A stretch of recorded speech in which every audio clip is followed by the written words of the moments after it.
श्री स्वामी समर्थ महाराजांचे जीवन म्हणजे चमत्कारांची एक अमूल्य गाथा आहे।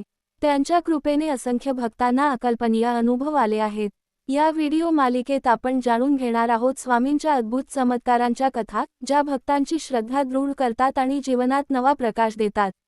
चला तर मग श्री स्वामी समर्थांचा महिमा अनुभवण्यासाठी सुरुवात करूया या प्रेरणादायी प्रवासाला। स्वामी समर्थांची कृती, लोभाऐवजी धर्माने वागण्याची शिकवण।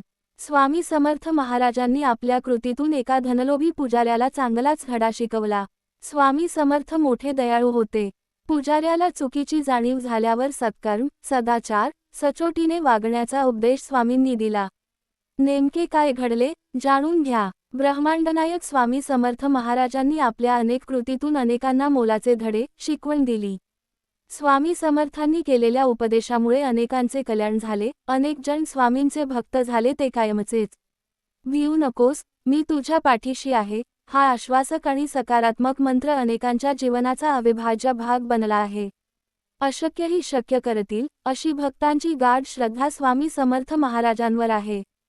स्वामी समर्थ महाराज यांनी आपल्या एका कृतीतून एका धनलोभी माणसाला धर्माने, सदाचाराने आणि प्रामाणिकपणे वागण्याची शिकवण दिली। नेमके काय घडले, जाणून घेऊया। अक्कलकोटला येण्यापूर्वी स्वामी समर्थ देशभर फिरले होते। देशाटन करता करता एक दिवस स्वामी रामेश्वर येथे पोहोचले। सेटुबंध रामेश्वरला पापविनाशक तीर्थकुंडे असल्याचे सांगितले जाते। तेथील एक पुजारी अतिशय धनलोभी होता। दक्षिणा हातात टेकवल्याशिवाय तो कोणालाही तीर्थकुंडात सोडत नसे। एकदा स्वामी समर्थ तेथे आले। त्या पुजाऱ्याने त्यांनाही हेच सांगितले। स्वामी म्हणाले की, आम्ही तर संन्यासी माणसे, आमच्याकडे कुठून येणार धन, आम्हाला तीर्थकुंडात जाऊ द्या। मात्र पुजारी ऐकला नाही। ज्याच्या जवळ धन, त्यालाच पुण्यस्नान, हेच पुजारी स्वामींना सांगत राहिला। महाभारत हनुमान कर्ण आमने सामने, श्रीकृष्ण नीती ठरली मोलाची। श्रीकृष्णाने पूजन केलेल्या पुष्टीपती विनायकाची जयंती। अखेर स्वामी निघून गेले। स्वामी गेल्यावर अचानक त्या तीर्थकुंडात किडे पडायला सुरुवात झाली आणि पाण्याला दुर्गंधी येऊ लागली। या दुर्गंधीमुळे कोणीही भाविक तेथे स्नान येईना। त्यामुळे त्या पुजाऱ्याचे तीर्थकुंडातील पुण्यस्नानापासून मिळणारे उत्पन्न पूर्ण हळूहळू बंद पडू लागले। पुजाऱ्याने अनेक उपाय योजले, पण सर्व व्यर्थ ठरले। तो पुजारी शृंगेरी मठाच्या शंकराचार्यांकडे गेला आणि त्यांना घडलेला सर्व वृत्तांत सांगितला। आचार्यांनी योगसमाधीतून खरा प्रकार जाणला। आचार्य पुजाऱ्याला म्हणाले की, स्वामी समर्थ हे कलियुगातील साक्षात परमेश्वरच आहेत। त्यांनी पुजाऱ्याला पुढील कठोर शब्दांत समज दिली।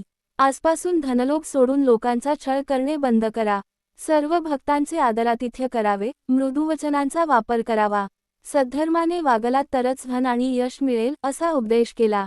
स्वामी समर्थांचा शोध घेऊन पुजाऱ्याने त्यांच्या चरणांवर लोटांगण घातले, क्षमायाचना केली। स्वामी म्हणाले की, शंकराचार्यांच्या बोधामृताप्रमाणे वागाल, तरच इहलोकी कल्याण होईल। भाव तसे फळ, जसा भाव तसा देव। स्वामींनी पुजाऱ्याला क्षमा केली। त्यानंतर आपोआप ते तीर्थकुंड स्वच्छ आणि निर्मळ झाले। पुजाऱ्याने स्वामींचे आशीर्वाद घेतले। स्वामींनी सांगितल्याप्रमाणे वर्तनात सुधारणा केली। धर्माने, प्रामाणिकपणे, सदाचाराने, सचोटीने वागू लागला। कालांतराने त्याला पुनश्च धनलाभ होऊ लागला।